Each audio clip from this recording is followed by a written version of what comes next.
My beloved brothers and sisters, when you truly trust Allah, it is not in life we measure possibilities through our own logic, our own strength, or the resources we think are necessary for success. We say to our own logic, our own strength, or the resources we think are necessary for success. We say to ourselves, if I don't have the money, if I don't have the right people, if I don't have the opportunities, then it cannot happen. But the reality is, Allah does not operate within the boundaries of our human logic. His decree goes far beyond what our minds can grasp, and His ability is not tied to what you or I possess. When logic says there is no way out, faith says Allah will open a door. When reason says it is over, trust in Allah says it is only the beginning. Think about the great lessons we learn from the stories of the prophets. They were placed in situations where the means were completely absent. Imagine Musa standing at the edge of the Red Sea with Pharaoh's army chasing from behind. Every logical calculation would have said there is no way forward, no escape, and no survival. But what did Allah do? He split the sea in two, and what had never been seen before in human history became a reality. That is the essence of trusting Allah beyond logic,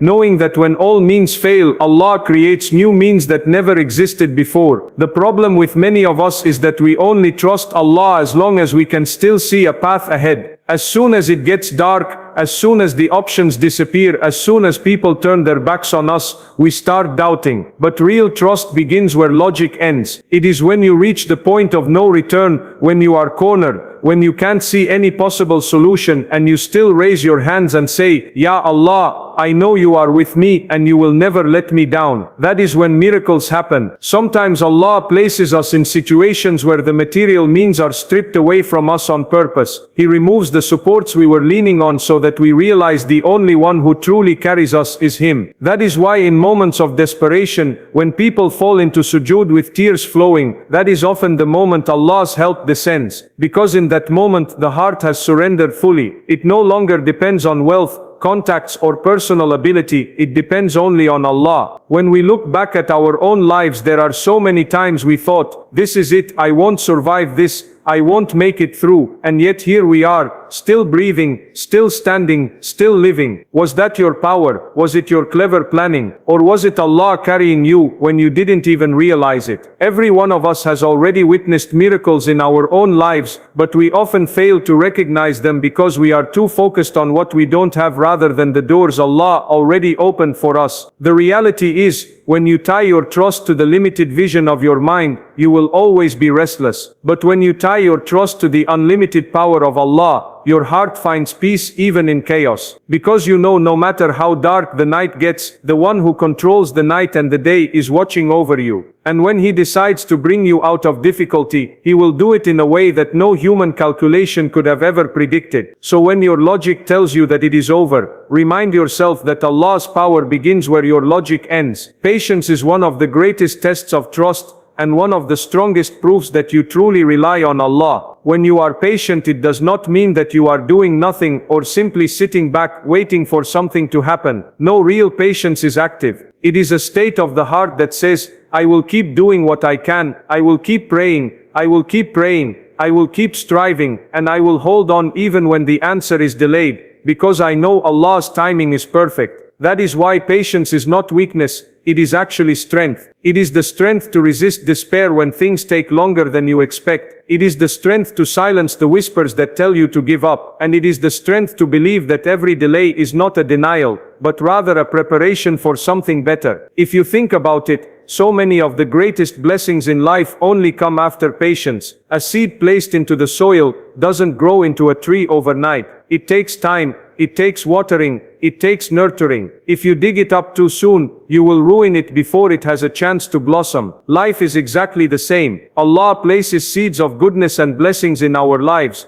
but if we are impatient, if we demand instant results, we may destroy what could have been a beautiful miracle. Patience is that trust that says, I don't see the fruit yet, but I know it is coming, and I will wait because Allah never fails His promise. The hardest part about patience is when you feel like your du'as are not being answered. You raise your hands again and again, and it seems like nothing changes. But what you may not realize is that every time you turn to Allah sincerely, He is already changing something inside of you. Sometimes the greatest miracle is not the immediate removal of your difficulty, but the strength, wisdom and faith you develop while waiting. And then when the answer does come, it is far sweeter than if it had arrived instantly. Think of the person who has struggled for years, prayed through tears, and held on through storms. When relief finally comes, that person values it deeply, because they know what it cost them in patience. Many of the prophets themselves went through years of waiting. Yusuf spent years in prison, yet his patience was the key that unlocked the door to his kingdom. Ayub endured years of illness, yet his patience was the reason his story became an eternal example of trust in Allah. Zakaria prayed for a child until his hair had turned white, but his patience proved that when Allah decrees something, no delay can stop it. Each of these stories reminds us that miracles are not always instant. They often arrive after patience has shaped the believer's heart. The beauty of patience is that it brings you peace even before your circumstances change. When you accept that Allah knows what you do not know, when you realize that His plan unfolds in the best possible way, then you no longer feel the same desperation to control everything. Your heart begins to rest. Even in waiting, you feel secure, because you know the one you trust never delays except for a reason that is in your favor. So when you find yourself in those moments where everything in you is screaming to give up, when you feel like the delay is unbearable, remind yourself that patience is not Allah punishing you, it is Allah preparing you. The time will come when all that waiting makes sense, and you will look back and say, had it not been for that patience, I would never have seen this blessing. That is why patience is not just about waiting, it is about trusting that Allah's timing is always worth the wait. Trusting Allah does not mean that we sit back and expect everything to fall into place without lifting a finger. True trust is not laziness, nor is it an excuse to escape effort. Real trust is tawakkul. And tawakkul is a beautiful balance between doing everything that lies within your capacity, while leaving the outcome completely in the hands of Allah. It is walking the path with effort and faith together. Without effort, trust becomes empty words. Without trust, effort becomes a source of constant anxiety. But when both come together, that is when the heart finds peace and miracles begin to unfold. Think of the farmer who plants a seed in the ground. He tills the soil, waters the land, and removes the weeds. That is his effort. But no matter how skilled he is, he cannot control whether the seed will sprout or how much fruit it will bear. That part is entirely in Allah's hands. Similarly in life, we are asked to plant our seeds, study, work, plan, strive,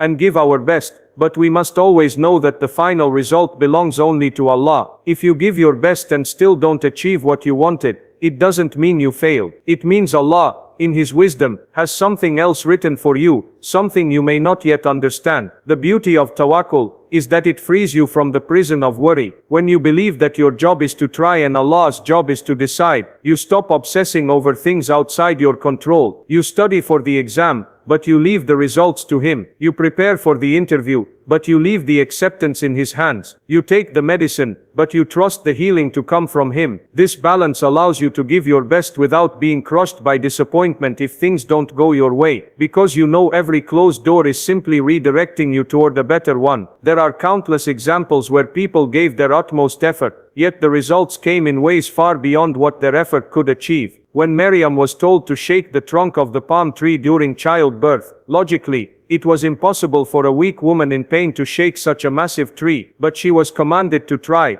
to make the effort, and Allah caused the right dates to fall. That is tawakkul. Do what you can, even if it seems small, and leave the miracle to Allah. Too often we fall into extremes. Some people say, I will just leave it to Allah, but they don't move a muscle, they don't study, they don't work, they don't try. That is not trust, that is negligence. On the other side, some people work tirelessly, believing everything depends only on their skills, their plans, and their strategies. And when things don't work out, they collapse in frustration and despair. Both extremes are unhealthy. The true believer understands that effort and faith go hand in hand. You must walk, but Allah is the one who grants the destination. When you embrace this mindset, your heart becomes lighter. You no longer panic about the future, because you know you are doing your part today and leaving tomorrow in the hands of the one who never fails. You no longer carry guilt over the past, because you know you tried your best, and the rest was never in your control. Life becomes less about stressing over results, and more about sincerely giving your effort while enjoying the journey of trusting Allah.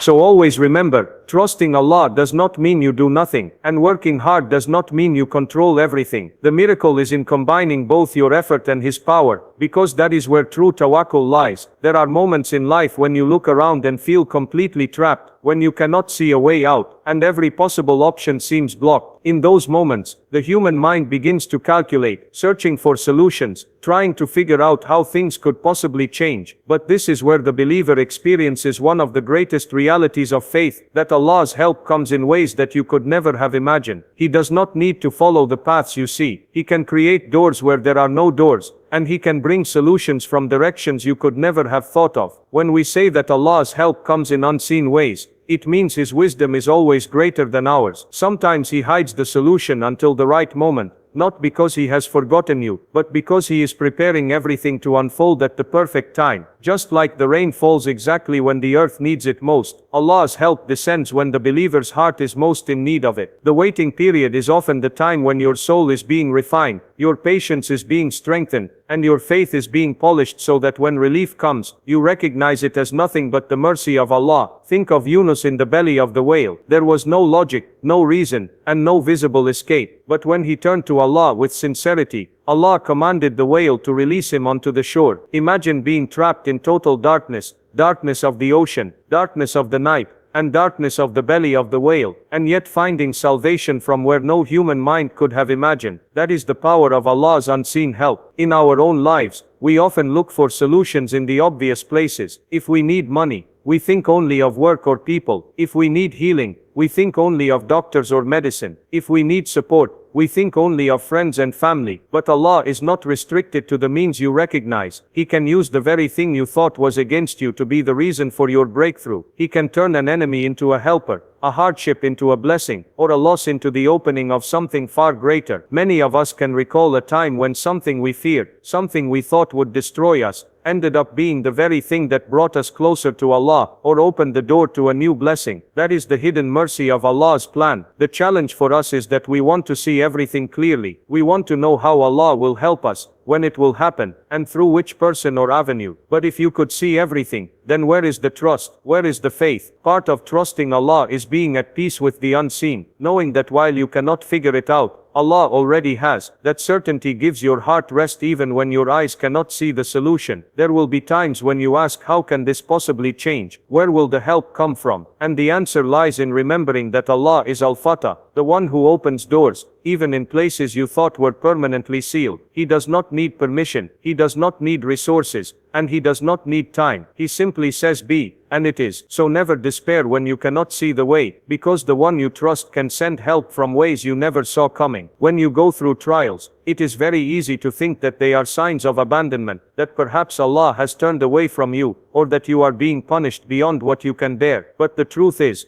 every trial you face carries within it the seeds of a miracle. The moments of pain that weigh so heavily on you are often the very moments through which Allah prepares you for blessings far greater than you can imagine. What feels like a setback in your eyes is, in reality, a setup for something higher, something better, something that could not have been reached without passing through that difficulty. If you look at history, every great story of triumph was preceded by a time of hardship. Yusuf was betrayed by his brothers, thrown into a well, sold into slavery, and unjustly imprisoned. From the outside, it looked like one calamity after another, but in truth, each of those trials was a stepping stone toward the position of authority that Allah had written for him. Had he not been in the well, he would not have been taken to Egypt. Had he not been imprisoned, he would not have crossed paths with the king's servants. Every difficulty was a thread in the fabric of his destiny, leading to a miracle that unfolded at the perfect time. The same pattern repeats in our lives. When we go through heartbreak, loss or disappointment, we feel broken and question why it had to happen. But so often, it is in those very moments that our faith deepens, our resilience grows, and our connection to Allah strengthens. Without the storm, we would never appreciate the calm. Without the hunger, we would never savor the feast. Without the trial, we would never recognize the miracle. That is why those who trust Allah do not despair in hardship. They know that just as the darkest night precedes the brightest dawn, Every trial is carrying within it the gift of relief. Sometimes Allah withholds what you want because He is protecting you from something unseen. You may cry for a certain door to open, but it remains shut, and you wonder why. Later you realize that what was behind that door would have harmed you, and the delay or denial was in fact a blessing. Other times, Allah allows the hardship to come because without it, you would never grow into the person you are meant to be. A smooth life with no trials might seem desirable, but it would leave you weak, unprepared, and disconnected from the one who provides true strength. It is in the furnace of hardship that the heart is purified, and the soul is elevated. And what makes trials so unique is that they humble us. They remind us of our dependence on Allah. They bring us to our knees in sujood, with tears in our eyes, calling upon Him with sincerity we may not have shown in times of ease. Those moments of brokenness are often the very moments that lead to breakthroughs, because when you finally surrender and admit that you cannot do it alone, Allah steps in and shows you that He has been in control all along. So never look at your trial as the end of your story. It may be the very beginning of your miracle. Hold firm in your faith, because every hardship you endure is preparing the ground for a blessing you could not have reached otherwise. That is why what feels like your greatest trial may in fact be the path that leads you straight to your greatest miracle. One of the most comforting truths a believer can hold on to is that the promise of Allah never fails. Human beings make promises all the time, and sometimes they break them, not always out of malice, but because they are limited. They may lack the ability, the resources, or the time to fulfill what they said, but Allah is not limited by any of these things. When He promises something, it is guaranteed. It is not a matter of if, it is only a matter of when. That certainty is what gives the believer unshakable strength, even when circumstances look bleak. Allah has promised in the Quran that with hardship comes ease, not after hardship, not later on, but with it. That means even in the middle of your pain, the seeds of relief are already planted. It might not be visible to your eyes yet, but it is already in motion by the will of Allah. This is why those who trust in Him don't collapse under pressure. They remind themselves of His words, His promise of mercy, His promise of provision, His promise of forgiveness, and His promise of justice are all realities that no power in existence can overturn. When you look at the lives of the believers before us, you see how their entire strength rested in this certainty. Ibrahim was thrown into a blazing fire, but the promise of Allah was that He is the protector, and so the fire became coolness and safety. Musa stood in front of the Red Sea with an army closing in, but the promise of Allah was that He delivers His servants, and so the sea split in two. Maryam stood alone in childbirth, but the promise of Allah was that He provides sustenance, and so dates fell from a tree, and water flowed at her feet. Each of these moments looked impossible to the human eye, but the promise of Allah was fulfilled exactly as it was meant to be. The challenge for us is that we often expect Allah's promise to unfold instantly. We want the miracle now, the relief now, the answer now, but Allah's promise is not tied to our impatience. He fulfills it at the exact moment it will benefit us most. Sometimes that means waiting longer than we like, but when it comes, we realize why the delay was necessary. Just like a fruit is bitter if picked before it is ripe, blessings can harm us if they come before we are ready. Allah never breaks His promise, but He delivers it at the moment it will be most perfect for us. The beauty of trusting His promise is that it allows you to walk through life with peace in your heart. You no longer need to panic over closed doors, because you know He promised that when one door shuts, another will open. You no longer feel crushed by your sins, because He promised that His mercy is greater than all sins, if you sincerely repent. You no longer fear injustice going unanswered, because He promised that every wrong will be accounted for. With every step you remind yourself, if Allah said it, it will happen. That is enough for the heart to be at ease. And so when life shakes you, when trials surround you, when people let you down, remind yourself again and again that the promise of Allah never fails.